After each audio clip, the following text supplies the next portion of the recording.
Exercise 8.1 sum பார்க்க போறோம். If the standard deviation of a data is 4.5 and if each value of the data is decreased by 5, then find the new standard deviation.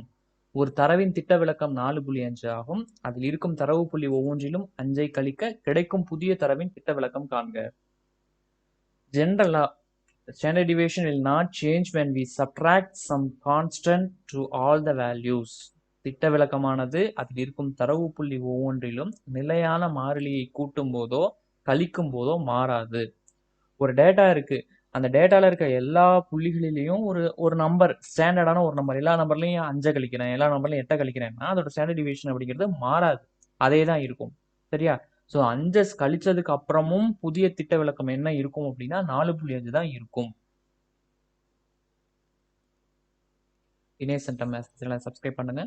9th 10th 11th 12th maths video classes பாருங்க.